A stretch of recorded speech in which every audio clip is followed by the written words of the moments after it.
Wala namang problema sa pera eh. Kaya ko yung kitain. Ang hindi ko matanggap, para sa pera, handa mong kalimutan yung pagkakaibigan natin. Wala rin problema kung mangutang. Lahat tayo nagigipit. Pero magbayad ka ng tama. Dahil hindi matutumbasan ng kahit anong halaga ang binigay ko sa iyong pagmamahal at tiwala. Puro na lang cellphone ang hawak nyo. Hindi nyo na alam tumulong sa bahay nyo. Kasi dati tawagin lang kayo ng nanay nyo o tatay nyo, sumasagot kayo agad. Ngayon, nung nagka-cellphone, laging sagot, mamaya na. Busy pa. Pero yung busy, hindi naman sa pag-aaral, kundi sa hala. At kahit papano, nauubos ang oras doon. Habang ang magulang nyo pawis sa trabaho, pagod sa gawing bahay, kayo nakaupo lang, hawak pa rin ang cellphone nyo. Hindi nyo ba napapansin? Habang abala kayo sa social media, ang totoong mundo umiikot dahil sa sakripisyo ng magulang nyo.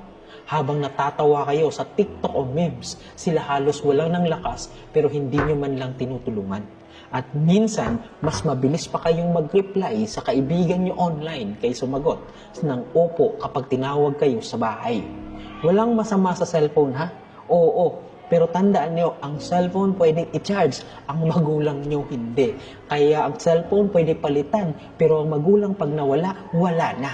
Kaya bago nyo hintayin na sila ang sumuko, kayo muna ang kumilos. Kasi sa simpleng tulong, malaking ginhawa para sa kanila.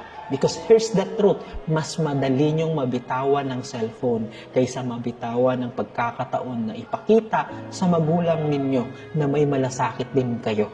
Kaya mga students, tandaan nyo, bago nyo buksan ulit ang cellphone nyo, tanungin nyo ang sarili nyo, nakakatulong ba ako ngayon o puro cellphone na lang ako?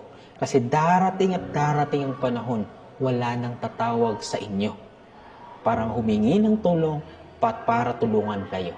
At kapag wala na sila, doon mo lang mararamdaman, marirealize kung gaano kahalaga ang taong nagpapahalaga na tulad ni mama at papa.